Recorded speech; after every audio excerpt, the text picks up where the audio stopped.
Assalamualaikum warahmatullahi wabarakatuh. Halo Bapak, suara saya terdengar? Terdengar jelas. Oh, baik. Uh, Alhamdulillahirrabbilalamin wabihi nasta'inu ala umuri dunya waddin wassalatu wassalamu ala asrofil anbiya'i wal mursalin wa ala alihi washabihi ajmain amma ba'du. Yang pertama-tama kita ucapkan puji syukur kehadirat Allah yang telah memberikan kita nikmat, terutama nikmat sehat sehingga kita bisa bertemu lagi di acara webinar Sedekah Ramadan ini yang alhamdulillah berjudul solusi permodalan buat UMKM. Ini masalah terbesar ya buat para UMKM karena yang ditanyakan pasti yang pertama itu adalah modal. Salawat beserta salam kita panjatkan ke baginda kita Nabiyana wa Nabiyana Muhammad Sallallahu Alaihi Wasallam.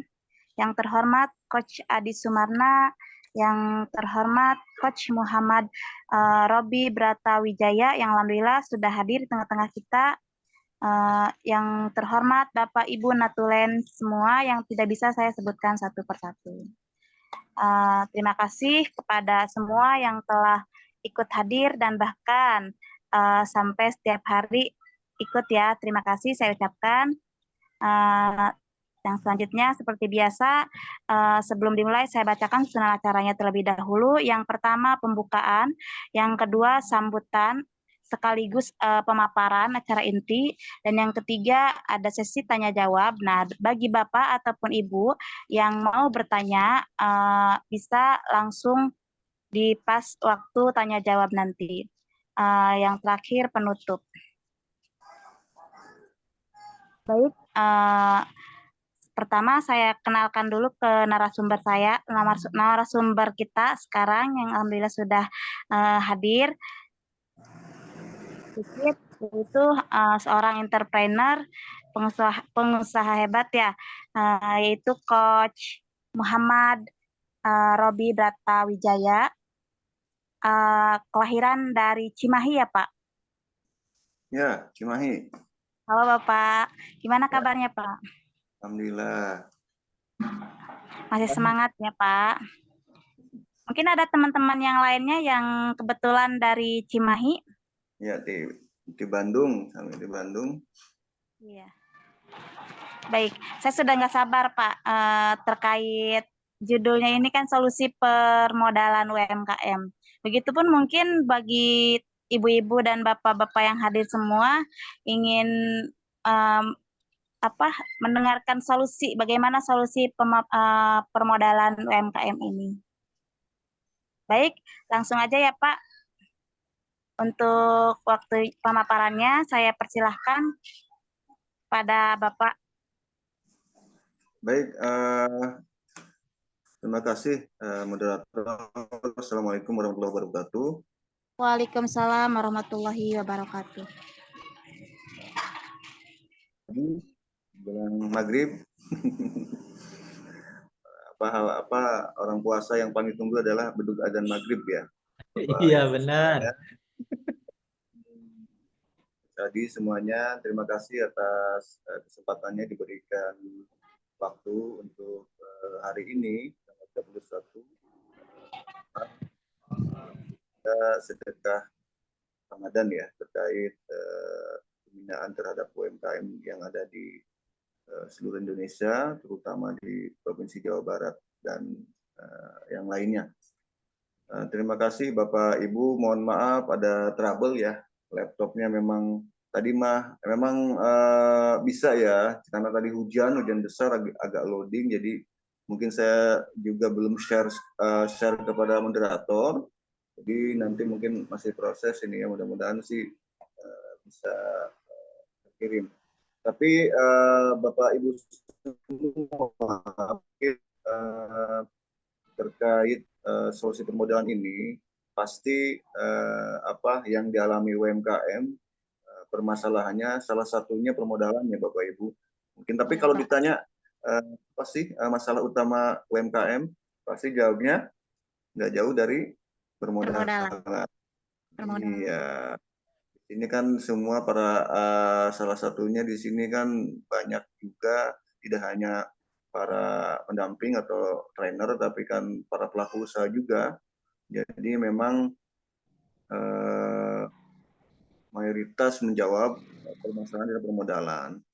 Bapak Ibu semua, mungkin ini sesi sharing aja ya, diskusi aja ya kita, karena posisinya saya ini bukan narasumber, sebenarnya kita sharing aja, bukan memberikan ajaran atau mengajarkan Bapak Ibu semua, akan tetapi saya sharing pengalaman terkait bagaimana permodalan itu bisa kita dapatkan, gitu kan. Bapak Ibu, masih enaknya sih bisa dilihat ya terkait permodalan ini. Nanti coba saya cek lagi. Apakah saya tanya dulu ya di sini, apakah Bapak Ibu sudah pernah mendapatkan permodalan dari perbankan? Bang Emok Ada yang paling sudah? pas.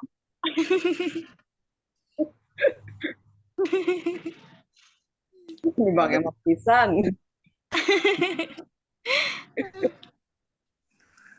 Bang Emok itu apa ya?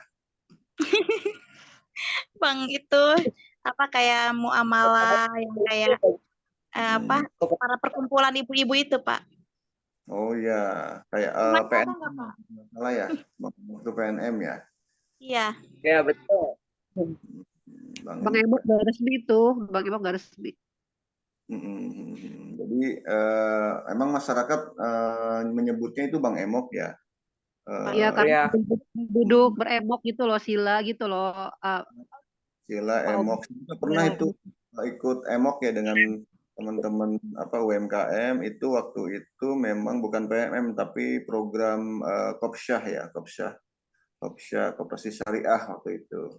Cuma memang metode mereka kan Grameen Bank ya, artinya kelompok yang tanggung renteng. Jadi mereka menggunakan sistem tanggung renteng antar nasabah ya, antar debitur untuk mengembalikan pinjamannya kepada koperasi atau kepada lembaga keuangan tersebut. Jadi Bank Emok itu metodenya Grameen Bank ya, tapi memang di masyarakat image-nya kan masih negatif ya, belum positif ya. Kalau pinjam ke Bank Emok aja gitu kan, atau ke bank keliling gitu kan, masih image-nya masih negatif. Padahal itu salah satu solusi permodalan ya, selain lembaga keuangan yang lainnya. Jadi Bapak Ibu di sini belum ada ya yang mengajukan permodalan ke perbankan?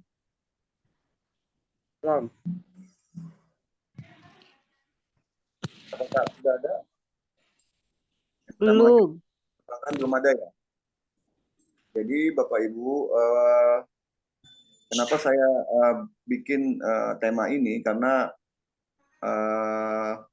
saya yakin Bapak Ibu semua dalam usahanya membutuhkan modal dalam beberapa hal. Kira-kira saya mengajukan pertanyaan lagi ke Bapak Ibu, kapan kita membutuhkan modal? Ada yang bisa sharing? Kapan kita membutuhkan modal?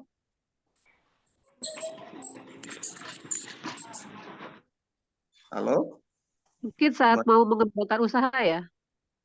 Ya. Saat mau mengembangkan usaha.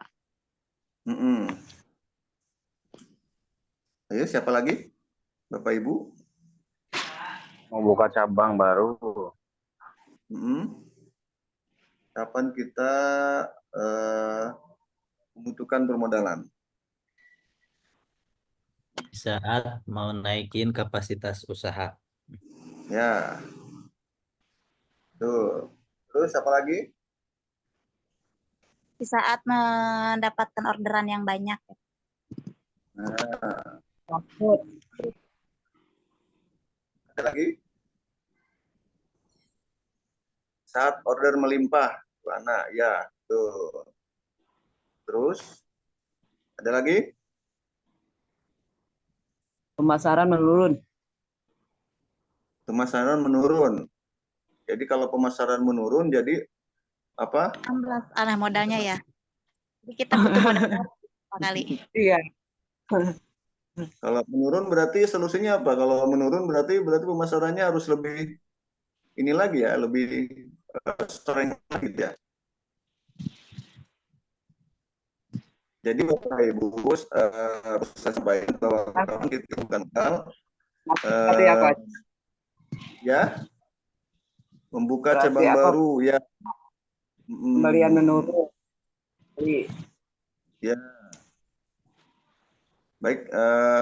Tapi bukan Coach Adi bukan membuka pos baru ya. Cabang baru apa tuh maksudnya? Yang cabang baru, pos baru apa tuh Coach Adi?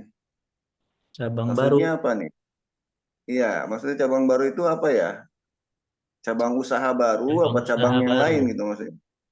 Ya, Oh, cabang sepertinya usaha cabang baru ya. usaha baru. Nah, gitu harus jelas ya. Berarti jadi kalau buka cabang baru itu apa? Persepsinya berbeda nanti ya. Gitu ya. Kalau takutnya Coach Haryono persepsinya berbeda. Jadi Bapak Ibu untuk kapan UMKM membutuhkan permodalan? Yang pertama itu adalah memulai usaha. Terus yang kedua tadi banyak orderan, banyak permintaan produk. Yang ketiga adalah pengembangan usaha atau membuka cabang. Jadi ada 3 hal ya kapan kita membutuhkan modal. Jadi kalau di luar itu mungkin lain lagi ya tambahannya mungkin Mas Adi yang lebih tahu lah. Kalau saya hanya 3 poin ya yang kita yang saya pahami dalam pengalaman saya di dunia perbankan. Soalnya kan mantan ex BJB sama Mandiri ya. Jadi tahu bagaimana persoalan di perbankan ketika UMKM itu membutuhkan modal. Terus berikutnya Bapak Ibu bahwa apa sih masalah UMKM itu yang lebih utama sebenarnya bukan permodalan Bapak Ibu ya. Jadi banyak masalah itu yang ada di UMKM. Ada beberapa masalah, ada 6 sampai 7 masalah terkait pengembangan UMKM. Salah satunya adalah marketing, masalah produksi, masalah kelembagaan, terus masalah SDM, masalah IT, ya itu salah satunya tadi kembali ke SDM. Jadi tidak hanya permodalan.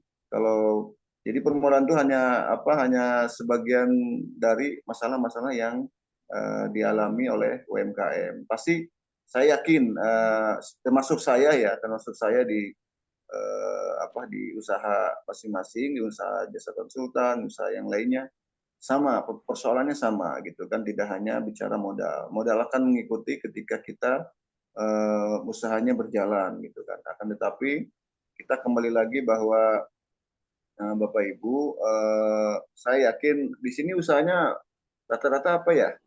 Saya pengen tahu ya. Tadi ada saya lihat ya. Tadi Bu Ana usahanya apa ya? Kuliner ya? Ya, Pak Indo, Catur, terus Pak Bu Ihtaful Maskur. Orangnya ada nggak ini ya? Pada dengar? ada. Yayan, Bu Ibi, semuanya. Usahanya mayoritas apa ya?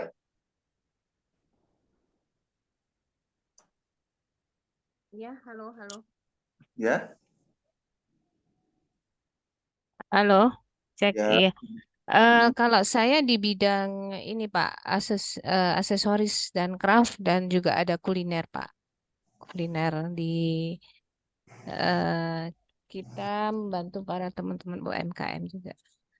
Jadi mungkin tadi saya tertantang dengan membuka cabang, maksudnya saya gini, membuka tempat oleh-oleh lagi, gerai lagi Pak gitu. Hmm, hmm. Selama ini belum pernah mengajukan Bu ke Halo, perbankan. Selama ini sudah pernah mengajukan ke perbankan Bu? suaranya kecil. Terdengar ya, Bu? Halo Bu. Ada trouble ya. Cek. Ada suara saya, Pak? Ada Bu? Ibu. Ada. Cek. Ada Bu Ibu. Ana, kedengeran. Iya, ada kendala di ini mungkin. Halo. Iya, ada suara saya? Ada, Ibu. Iya, Masih terdengar kok. terdengar ya. Di usaha saya di aksesoris dan handicraft, Pak. Kebetulan juga saya membantu teman-teman pelaku usaha di makanan dan minuman. Jadi kita ada gerai di mana kita yang kita kondisikan bersama teman-teman, kita kolaborasi. Itu. Halo Bu, Iya, halo. ya agak kecil ya suaranya ya. Iya, saya Pak. Sebentar. Sebelumnya pernah mengajukan Bu? Kalau saya belum Pak, belum pernah Pak. Ya, Bapak Ibu, ya terkait permodalan pembiayaan ini memang kita ketahui ada beberapa hal ya terkait lembaga keuangan bank dan lembaga keuangan yang lainnya. Jadi ada bank dan non perbankan. Jadi Bapak Ibu bisa akan ke perbankan, terutama bank-bank BUMN seperti Bank BRI, Bank Mandiri, Bank BNI, Bank BJB, semuanya ada ya di sana program terkait kredit modal kerja. Terus kalau lembaga non keuangan bisa masuk dalam yang lainnya terkait banyak non keuangan non bank itu seperti koperasi, terus pegadaian, leasing, pasar uang, dan yang lainnya gitu kan. Jadi Bapak Ibu jika ingin mengajukan ke perbankan itu memang perlu tahapan yang memang perlu syarat-syarat yang yang sesuai dengan kriteria perbankan ya, terutama dari sisi dari sisi bankable maupun visible. Jadi artinya usaha itu layak dibiayai atau usaha itu berjalan sesuai dengan kelembagaan yang rapih ya, manajemen yang rapih seperti itu. Jadi Bapak Ibu memang dalam prosesnya, dalam usaha tadi yang saya sebutkan dari awal, kita memang membutuhkan modal ketika memulai usaha, terus banyak orderan dan pengembangan usaha. Nah, posisi kita di mana sekarang? Posisi yang existing kita dalam usaha kita sekarang itu seperti apa? Jadi itulah nantinya Bapak Ibu bisa memikirkan untuk mengajukan permodalan. Tapi kalau misalnya belum hitung-hitungan kita dalam manajemen keuangannya belum mampu untuk mengajukan itu, dirasa jangan dulu mengajukan ke perbankan atau lembaga keuangan yang lainnya. Apalagi memang suku bunganya tinggi. Kalau di perbankan ini memang pemerintah sedang menggelontorkan program kredit usaha rakyat yaitu KUR ya, antara 3% sampai 6%. Untuk kredit modal kerjanya itu minimal 11% per tahun. Itu yang tadi 3 sampai 6% itu per tahun ya. Terus yang lainnya kredit modal kerja sama, dan di program yang lainnya seperti keuangan yang lainnya ya kayak koperasi, terus modal ventura, terus pasar modal yang lainnya itu bisa diakses Bapak Ibu. Jadi menurut saya memang kalau syarat-syaratnya memenuhi perbankan dan layak dibiayai, itu segera ajukan. Di perbankan juga ada menggunakan agunan dan ada juga yang tidak menggunakan agunan. Jadi kalau di bawah 100 juta itu tidak menggunakan agunan, kalau di atas 100 sampai 500 itu menggunakan agunan atau jaminan. Ini memang sudah rahasia umum bahwa memang yang harus dipenuhi oleh oleh nasabah dan penilaian analisis kelayakan itu kan hanya melihat dari beberapa aspek ya, terutama aspek karakter ya. Jadi para nasabah atau pelaku usaha yang mengajukan dinilai awalnya itu adalah karakter atau BI checking. Kalau sekarang namanya SLIK ya, Sistem Layanan Informasi Kreditur. Jadi kalau bicara sekarang adalah SLIK bukan BI checking lagi. Nah ini karakter ini dari SLIK ini yang dinilai karakter ini memang harus memenuhi syarat. Artinya walaupun ada kredit di luar lain atau kredit yang sudah berjalan itu yang sudah selesai itu harus lancar Bapak Ibu. Jadi kalau tidak lancar atau kolek 2 sampai 5 atau pernah macet atau pernah Bapak Ibu mengajukan pinjaman online atau di Aku-Laku atau di pay letter itu mempengaruhi ya dari sistem perbankan. Jadi memang banyak kelemahan UMKM di situ ketika mengajukan pengajuan permodalan ke perbankan seperti itu. Jadi itu kalau kita mengajukan ke perbankan, tapi bisa saja kita mengajukan kepada investor perorangan atau kita mengajukan pada pemerintah untuk modal seperti hibah, itu bisa kita ajukan kalau memang ada programnya. Kalau tidak, solusinya menurut saya menjadi bagian solusi UMKM untuk mengajukan atau mengajukan permodalan dalam membiayai usahanya agar berkembang dengan baik seperti itu.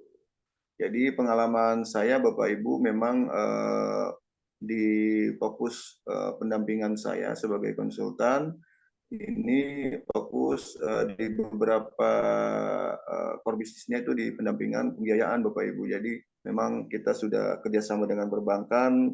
Jadi sebelum diajukan memang kita harus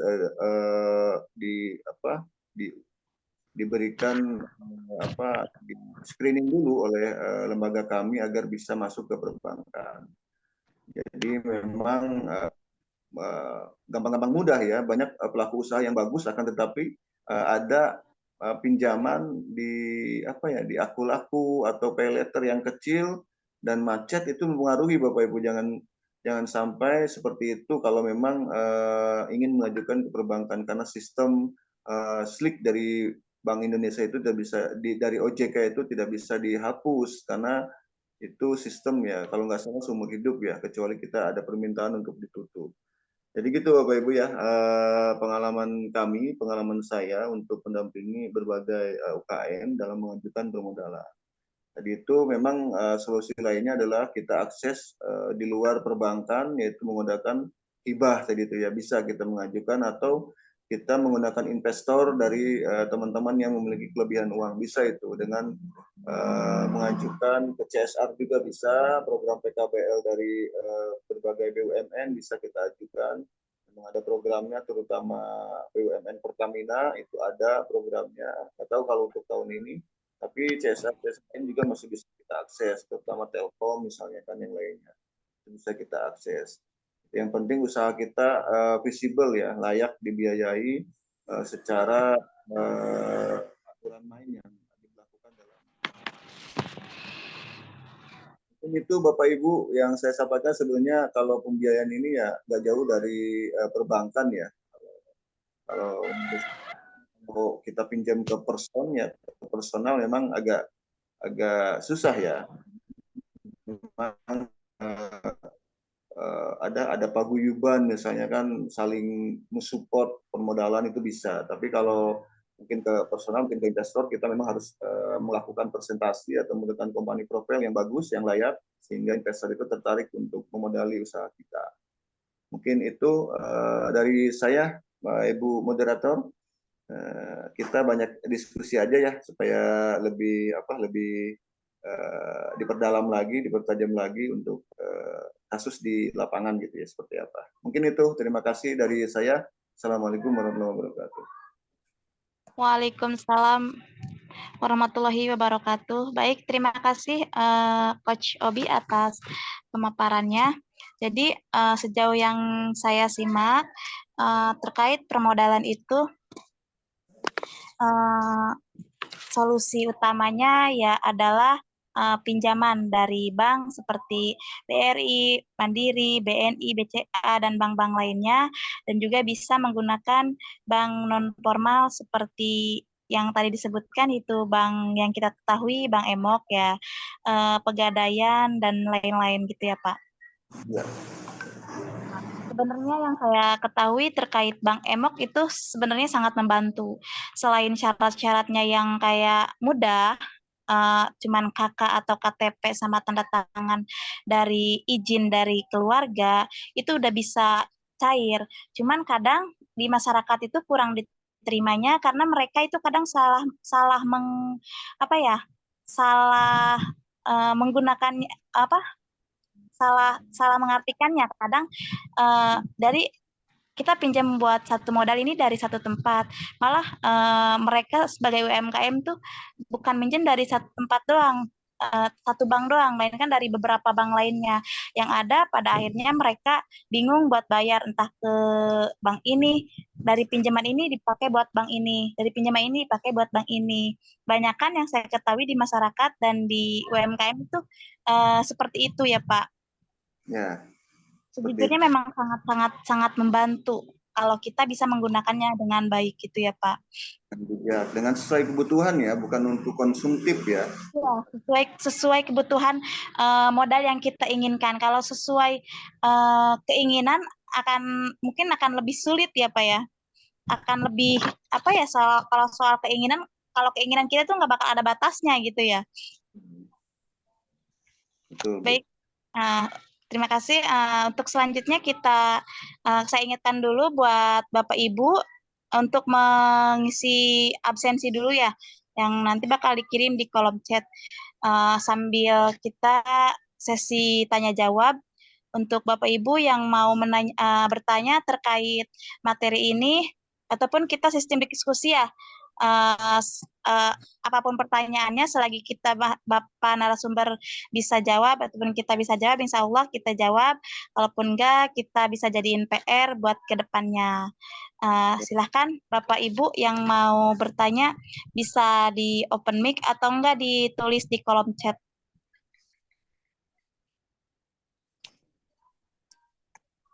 Ayo Bapak Ibu, supaya nggak ngantuk bertanya. Izin ada nih Pak di kolom chat dari apa ini, Muhammad Budimansyah. Oh ya. Izin bertanya, satu, apakah solusi UMKM harus ada dukungan dari kebijakan, dan yang kedua, kemitraan dan jaringan bila mana orang yang tak kenal melek teknologi, ada solusi lain. Terima kasih Bapak. Silakan Bapak dijawab. Jadi sebenarnya pemerintah udah maksimal dalam ini ya, dalam mendukung program untuk permodalan UMKM, terutama sasarannya adalah melalui program KUR ya, kredit usaha rakyat. Jadi semua perbankan, himbara itu atau BUMN atau yang swasta itu ditekankan untuk menyalurkan KUR, dapat jatah masing-masing lah. Yang pengalaman saya hanya satu bank yang memang tanpa agunan, yaitu Nobu Bank ya. Nobu Bank, Bank Nobu itu sampai 500 juta itu tanpa agunan. Sampai 500 juta ya tanpa agunan. Makanya Bapak Ibu kalau di kabupaten kotanya ada Nobu Bank, silahkan mengajukan ke sana gitu kan. Satu rahmi lah. Apalagi kalau ada pendampingnya ya pakai pendamping lah untuk meyakinkan bahwa Bapak Ibu layak untuk dibiayai gitu kan. Silahkan. Kalau untuk lainnya mungkin ke BRI dan Himbara memang perlu jaminan ya, perlu agunan, karena memang mereka kebijakan sebenarnya dari pusat itu kebijakan 100 ke bawah itu tidak pakai agunan. Cuma di lapangan memang beberapa para kepala cabang memang tidak berani untuk tanpa agunan karena khawatir kredit macet ya. Jadi NPL-nya kalau tinggi nanti risikonya mereka risikonya jabatan ya. Menurut saya seperti itu. Terkait solusi UMKM tidak melek teknologi, memang ya tugas kita selaku konsultan, selaku trainer dan coach ini memang untuk membina UMKM sampai mereka melek teknologi gitu kan. Cuma memang kelemahan yang sekarang memang kalau ibu-ibu ya sudah, menurut saya ibu-ibu ini sekarang sudah punya handphone masing-masing di rumah ya, apalagi udah bisa lihat TikTok, lihat Instagram sekarang. Cuma mungkin menggunakan secara lebih ininya, lebih secara ininya ya, sainsnya mungkin kurang. Tapi kalau secara umum rata-rata sudah bisa lah untuk menggunakan handphone. Cuma secara lebih dalamnya lagi mungkin memang perlu proses ya dalam mengajarkan IT digital marketing kepada ibu-ibu yang punya pelaku usaha seperti itu. Pak Abdillah ya tadi ya. Jadi gitu memang butuh effort ya, butuh proses untuk mengajarkan ke pelaku usaha UMKM yang terutama yang usianya 40 ke atas ya, 40 ke 60 lah, itu memang perlu proses ya. Itu mungkin jawaban dari saya. Baik, terima kasih Bapak atas jawabannya. Dan terima kasih juga buat Bapak yang udah bertanya. Apakah bisa dipahami?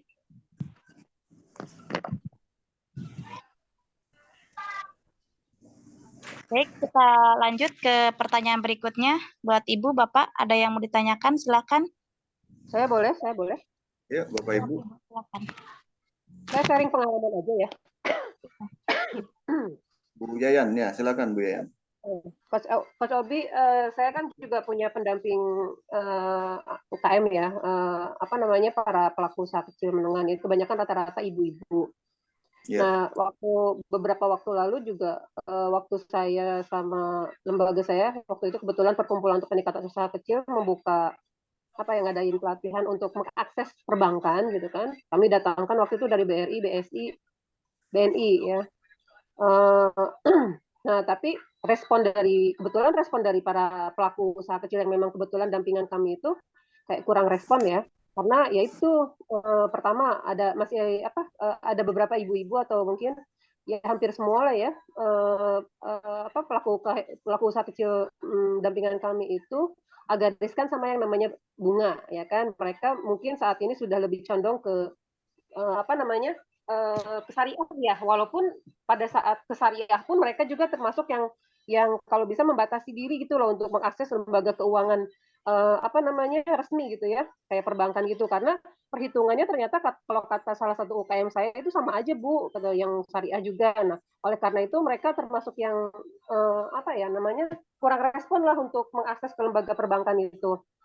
Padahal kalau menurut saya kan ini kan kepentingannya untuk produktivitas ya, untuk pengembangan usaha, bukan untuk konsumtif, saya bilang gitu. Tapi ya namanya kalau udah mindset tidak ya, nah kalau sendirilah kalau UKM itu apalagi ibu-ibu gitu kan udah kekeh gitu ya. Nah akhirnya gini, kebetulan saya sama rekan saya waktu itu berinisiatif mendirikan sebuah koperasi.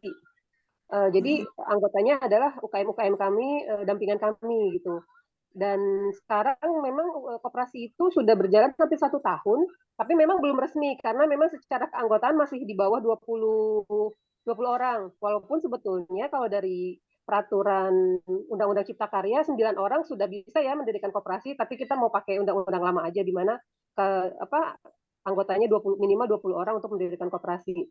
Nah, selama 1 tahun berjalan ini kita sudah berhasil mengumpulkan dana sekitar 40 jutaan lah ya, karena uang simpanan pokoknya itu 500.000 per orang dan simpanan wajibnya yang per bulannya itu 100.000.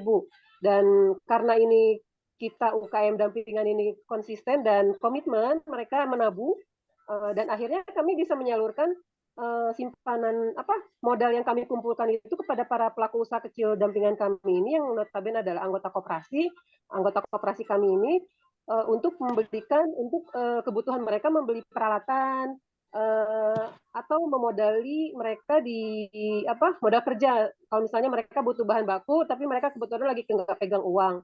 Nah, tentunya dengan aturan-aturan yang kami berlakukan ya. Kalau untuk membeli untuk membeli alat itu biasanya kami tentukan masa kreditnya itu 4 bulan. Kalau untuk membeli bahan baku itu tempo atau 1 bulan.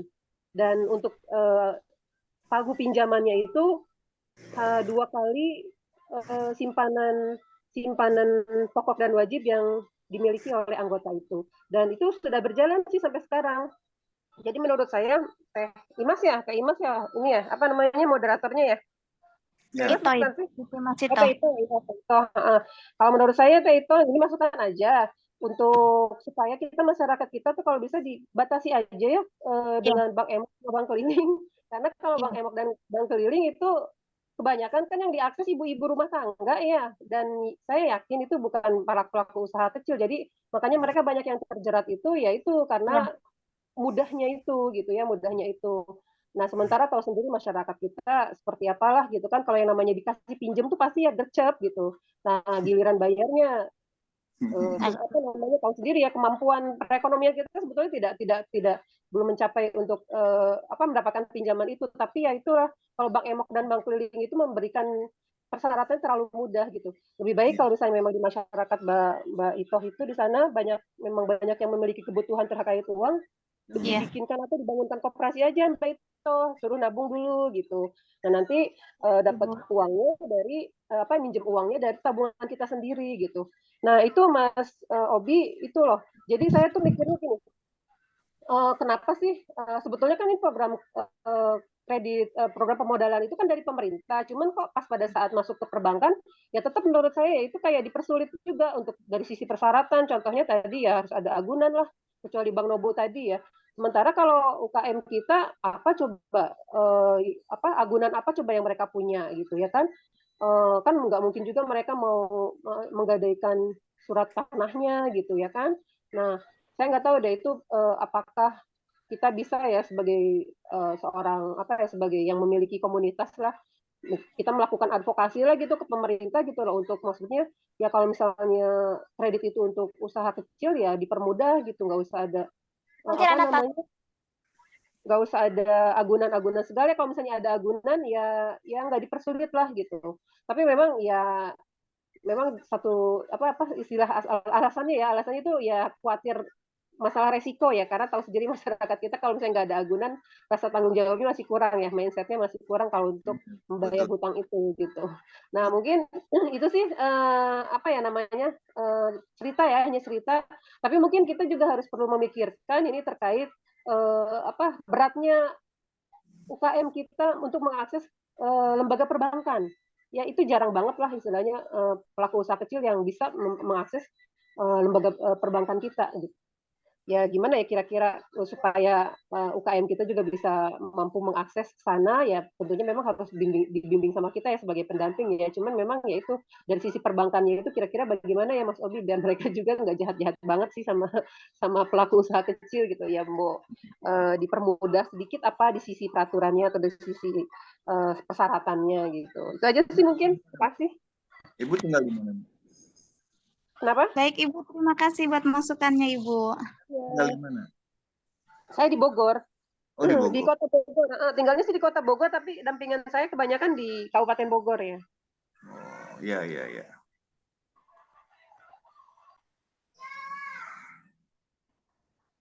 Baik, terima kasih Bu Yayan. Silakan. Lanjut ya Pak buat pertanyaan berikutnya.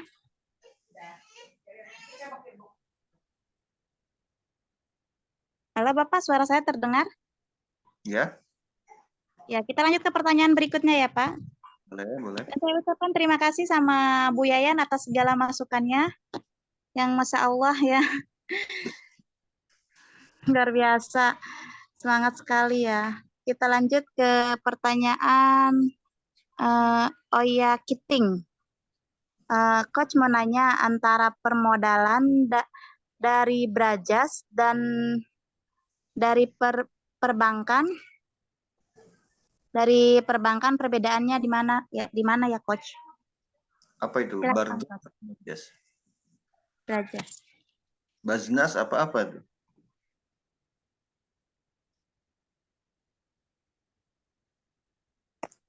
Gimana Pak Bapak apa Ibu ini ya Pak Oya Kiting? Baznas itu?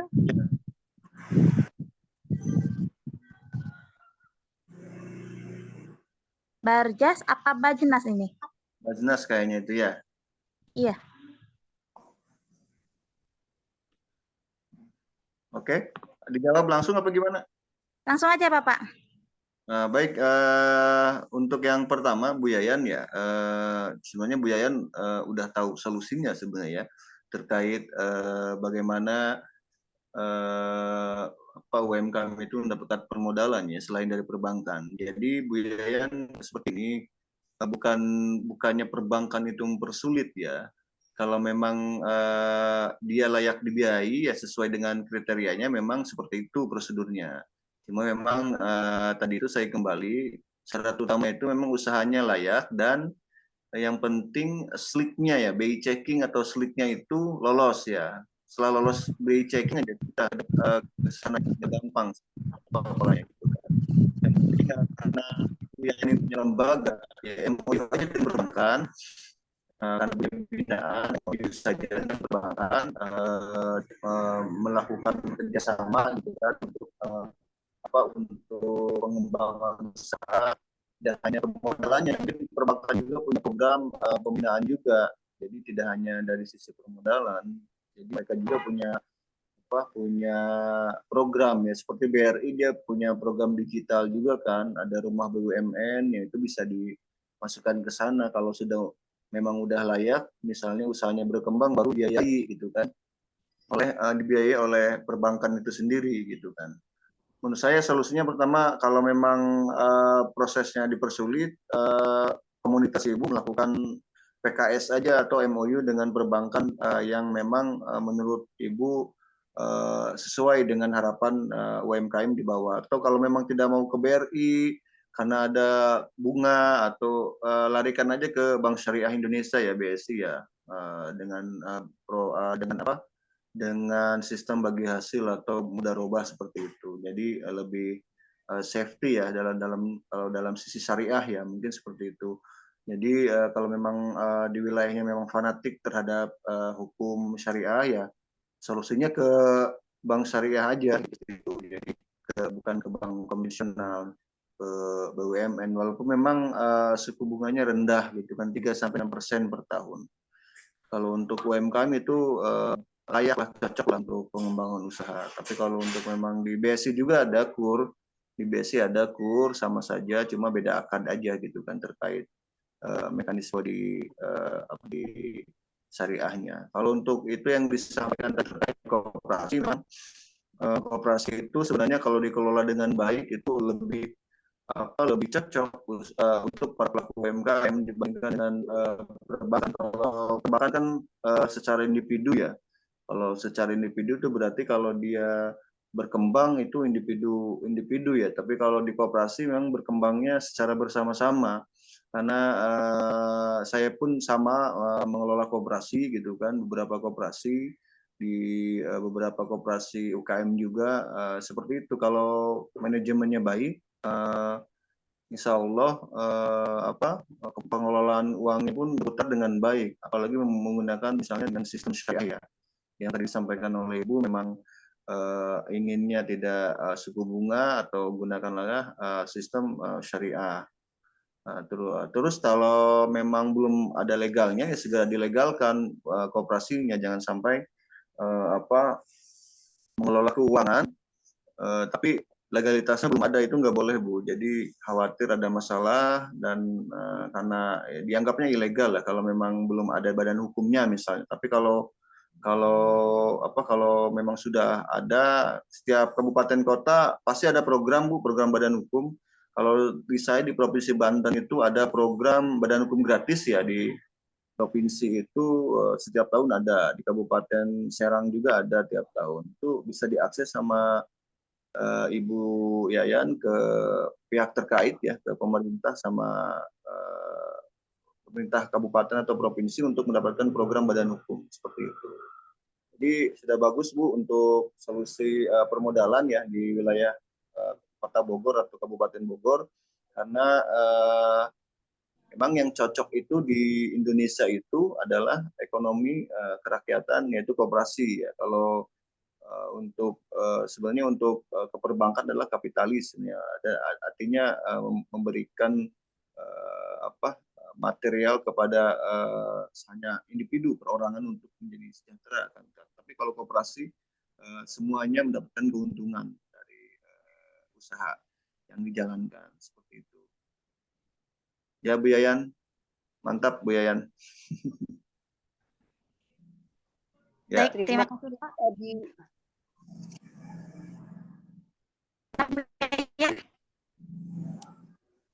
silakan.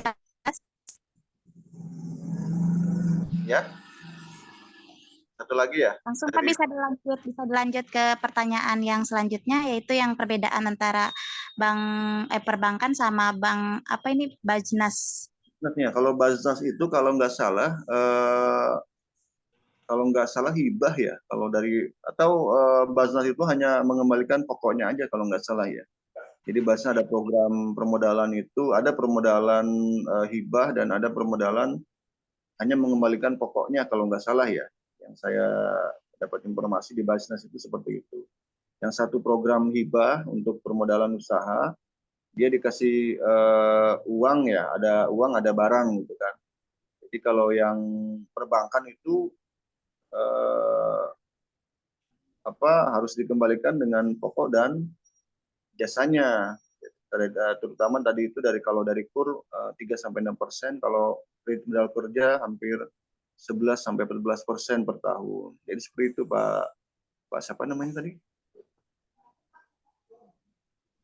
Pak Oya ya, Pak Oya Kiting. Pak Oya Kiting. Pak Kiting tinggal di mana? Pak Oya? Halo Pak Oya. Kayaknya sambil rebahan ya kayaknya. Bogor Pak. Oh di Bogor juga, luar biasa Bogor semua. Jadi itu ya Pak Oya ya, kalau Bajnas itu menurut saya informasi itu memang ada hibah di sana, juga ada pengembalian juga, cuma pokoknya aja nggak ada jasa ya, nggak ada suku bunga. Kalau perbankan udah jelas ya, dia menggunakan rate ya, rate 3-6% untuk KUR, 11-14 untuk modal kerja seperti itu. Gitu Pak Oya. Terima kasih Bapak buat jawabannya. Gimana Pak Oya? Ada jawaban Bapak? Ya, di Skop Kabupaten Bogor juga ada program sertifikat gratis tahun lalu. Ya, mudah-mudahan buat Ibu Yayan semangat terus ya. Mudah-mudahan di tahun ini bisa lolos. Amin. Udah tuh Bu Yayan udah jalan kok itu udah. Cara berpikirnya udah jalan. Iya. Solusi. Untuk selanjutnya mungkin dari Bapak Ibu ada pertanyaan lagi? Ayo Pak Ibu yang masih semangat. Dan jangan lupa Bapak Ibu buat ngisi daftar hadir dan sertifikatnya juga akan nanti dikirim ke email Bapak Ibu masing-masing. Jadi jangan lupa buat ngisi absensinya yang sudah dikirim di kolom chat. Baik, Bapak Ibu masih ada pertanyaan lagi sebelum saya tutup? Silakan yang lain sharing ya, bukan pernyataan atau pertanyaan, sharing lah kita. Iya. Baik, mungkin sudah tidak ada pertanyaan lagi dari Bapak Ibu semua. Silakan Coach, mungkin ada yang mau pesan-pesannya yang mau disampaikan kepada aturan kita semua. Baik, mungkin kalau memang tidak ada, karena waktunya sampai jam 3 ya, setengah 3 ya? Iya, setengah 3. Ya, 3. Baik, Bapak Ibu, terima kasih atas waktunya. Mungkin kesimpulan seperti ini, jadi untuk solusi permodalan itu memang ada dari lembaga keuangan perbankan dan lembaga keuangan non perbankan. Tadi bisa disebutkan kalau memang dari perbankan itu kita bisa ajukan ke bank-bank himbara atau bank-bank swasta yang memang diberikan kuota untuk kredit usaha rakyat atau kredit modal kerja. Terus dengan rate 3-6% dan 11-14 itu untuk perbankan. Kalau di luar itu memang tadi itu disebutkan oleh Bu Yayan, contohnya itu dengan koperasi atau dengan Mekar ya, atau dengan Kopsya yang ada di wilayah kita, atau dengan yang lainnya yang memang rate-nya atau jasanya itu sesuai dengan kemampuan kita untuk membayar gitu kan. Lebih dari itu kita bisa ajukan kepada investor yang memiliki keuangan lebih, kepada investor baik dari dalam maupun luar negeri, kita bisa ajukan jika usaha kita memang layak untuk dibiayai.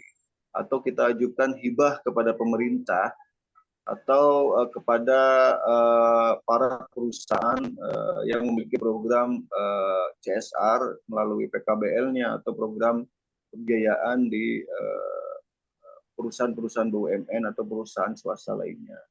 Jadi seperti itu. Jadi sebenarnya permodalan bukan masalah utama dari UMKM, akan tetapi permodalan memang pasti dibutuhkan untuk bagaimana usaha kita agar berjalan lebih baik lagi gitu kan, kinerja keuangannya lebih baik lagi, karena pasti dan mengikuti kondisi perekonomian nasional juga ya, karena memang itu agak terdampak juga dari sisi kebijakannya. Seperti sekarang bahan baku yang naik atau mahal, kalau bahan baku mahal pasti biaya produksi lebih mahal lagi dan mengurangi daya beli masyarakat juga ya, seperti itu. Jadi intinya semua bisa diakses, perbankan maupun non perbankan, tergantung usaha kita lebih biaya atau tidak. Kalau memang layak, insya Allah dapat modal. Kalau tidak, kalau belum layak, mungkin berusaha lagi untuk lebih layak dibiayai. Mungkin seperti itu, Bu Moderator, dari saya. Terima kasih semuanya. Baik, Bapak, terima kasih buat segala pemaparannya. Mudah-mudahan semua yang dipaparkan Bapak bisa bermanfaat buat kita semua, dan insya Allah pasti bermanfaat. Semoga Bapak selalu diberikan kesehatan dan diberikan kelancaran dalam segala urusannya. Begitupun buat Atulen, semoga kita selalu diberikan kesehatan dan bisa menerima ilmu-ilmu yang bermanfaat buat kita semua, buat kita salurkan lagi kepada orang-orang terdekat kita. Dan saya juga selaku moderator mohon maaf apabila ada kesalahan dari kata bicara saya. Saya mohon maaf lahir batin.